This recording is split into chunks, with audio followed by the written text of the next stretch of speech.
What is good, guys? It's Rey-Jay back with another video. And in this one, I want to break down what's happening with SPY, Tsla, Nvda, the QQQ, and a couple of other tickers. I'm going to break down some very important levels to be watching for and what the market is doing, in my personal opinion. But let me first mention that I am not a financial planner. Make sure you take nothing I say as financial advice. And also, if you guys can, please check out the Webull link, which is down below and in the description. If you sign up for Webull and deposit $500, you're guaranteed 20 free stocks, and the offer ends in just 3 days. Anyways, for the market, as you guys can see, SPY is actually holding up decently right here, and we have a tough resistance that's going to be tested very soon, in my opinion. That's going to determine which way this thing is going to go. So we're going to get a big breakout soon in one of the directions. I will show you what that level is going to be in just a minute. But I first want to talk about some news. We have some news coming out that right now the S&P 500 and other ETFs and indices are actually looking very, very lackluster, at least for the time being, as we are range bound. But big levels will be tested very soon. Levi's just posted better than expected earnings on Wednesday after the bell. Revenue came short, however, of expectations, and sales ended up missing a bit. That was a little bit more negative news for them.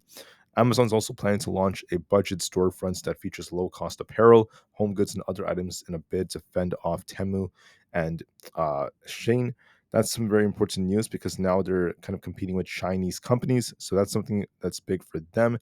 Not to mention the plan that Southwest Airlines is cutting its second quarter revenue forecast, which is a little bit more negative. They're saying that it's because of like changing booking patterns and other factors like that. But right now, it's just continuing like that.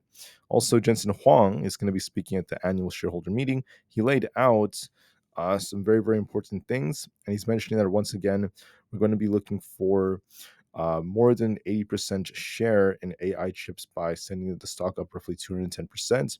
And they've transformed their data center focused company to create new markets for AI. So that's great news for them, as Nvidia is continuing to grow and get a lot more hype. Now, some data came out today. Everything was aligned with expectations. GDP growth was at 1.4%, aligned with expectations right over here. The GDP price index right here was also aligned with expectations, which is decent for inflation. Initial jobless claims was very close to expectations at 233%. And then everything else was pretty close to expectations, even, jobless claims for the 4-week average, which was close to expectations. Everything else was pretty decent. Even continuing jobless claims was close to expectations. So everything else was like that. Now, at 11 o'clock a.m., we have some manufacturing numbers coming out. And then at 11:30 a.m., we have the 4-week and 8-week bill auctions. This may cause some volatility for the market, so I'll watch and see what this causes.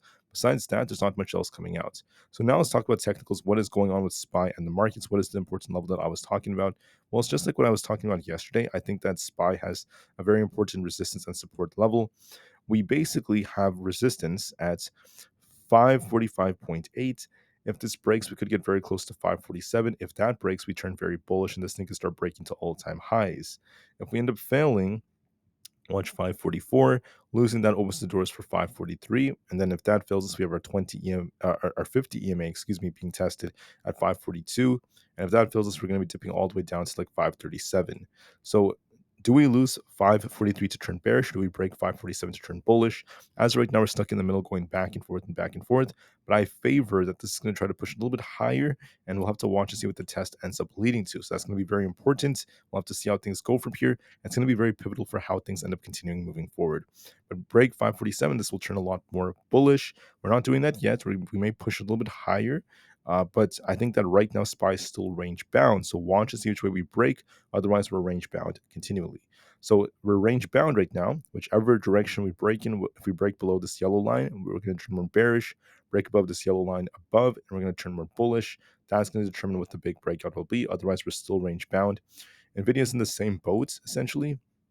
We have resistance around 126. If that breaks, look for 130. If we end up losing support at 123, around that area, we'll be dipping all the way down towards 120 and eventually lower levels. I'm seeing potential in Nvidia to push a little bit higher, but we're still range bound. So I'm not really seeing much changing here, but there is a little bit more upside potential. We will give it time and see if we could actually break past 130. For Bitcoin, if we end up breaking past 61,579, we'll be looking for a big push all the way up towards 62,500. If we reject here, we'll be dipping all the way down towards 60,000 500, and then losing that opens the doors for this imbalance to fill around 60,200. So Bitcoin is still holding up nicely. We could try to break our 20 EMA. We're showing some life right here. I think it's building momentum, and if this breaks, we'll be looking for a nice push in Bitcoin. It's showing some more strength than weakness, so I'll be looking to see if we get that break. That could lead to more upside. Tesla's looking pretty good right here. If we lose 194, I'll be looking for this top to be retested, this 191.6 area. That's where the breakout was before it tries to bounce. And if we don't break below 194, we could just bounce back up and continue to shuffle and eventually start pushing up for 200. Either way, if we do dip to about 194, if not 192, and then bounce, we're still going to go back up to 200. And if we don't get much of a dip, we could still push up to 200 again. So either way, 200 looks very imminent, looking at the inverse head and shoulders. I think that's my price targets. I think that Tesla has more upside potential as we approach deliveries in the next couple of trading days. For the QQQ, this is looking a bit more bullish to me.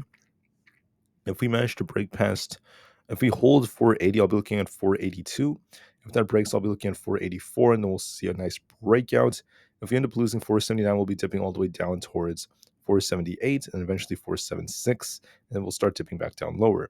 But looking at the 4 hour, we do look a little bit more bullish, and I think there's a good chance that we could be pushing for 482. Breaking that opens the doors for much higher levels like 484. So I do favor upside a little bit more on the QQQ. It looks a lot more imminent to me, a lot more probable. So we'll have to see if we can try to break out, but make sure you watch 482, see if we can break that first. If that breaks, we'll have more upside potential. For Aapl has a nice inverse head and shoulders, a cup-like structure. I think there's a good chance we push all the way up towards 215. If we break 215, we'll be looking all the way up for this imbalance to fill at 218. If we fail to break 215, we'll be looking for a rejection back down to 211. This looks more bullish overall, so there is more upside potential, in my personal opinion. For Supermicro, we have resistance basically at 844, and we have support all the way down here around 810. If we lose this, we'll be dipping all the way down to this imbalance towards 780. So we have kind of like a head and shoulders like structure, but we're still shuffling in a range right here.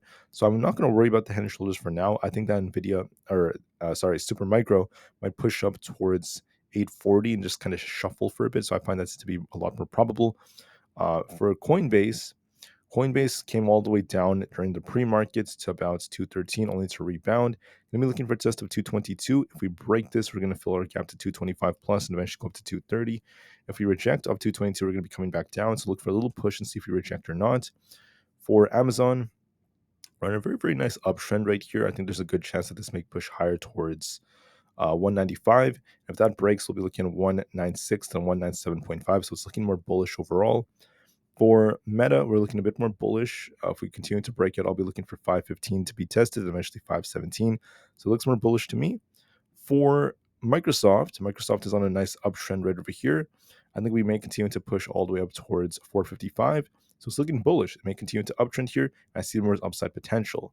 For Google's actually, producing a very, very nice trend. If we do dip lower, I'll be looking at 184 as support. If we break from here, we'll be looking at 186. I think we may remain range bound a bit, maybe dip a little bit more to 184 before we try to bounce, but I see some sideways price action being the most likely possibility. Not really much for Google. If we break past 25.5 GME, we could break out. Otherwise, we're just range bound, trading sideways at 24. And if AMC could break past 4.73, we'll turn bullish. Otherwise, we're still range bound as well. All right, so that's it for my analysis. Thank you all so much for listening. We'll be watching these key levels on SPY and also for the market. We're still range bound, so give this the time it needs and we'll see which way we break. Until then, please be very, very patient, guys, and I'll see you guys soon on the next one. Watch, be patient, look at this range on SPY and see which way we break to determine the bigger move. Do we lose 543 and turn a lot more bearish, or do we break past 547 and turn more bullish? Wait and see. Give it some time. Otherwise, we're just trading between the range, and we will see how it goes. All right. I'll see you guys in a few hours for the next update. Until then, have a great day, guys. Get ready for market open, and peace out.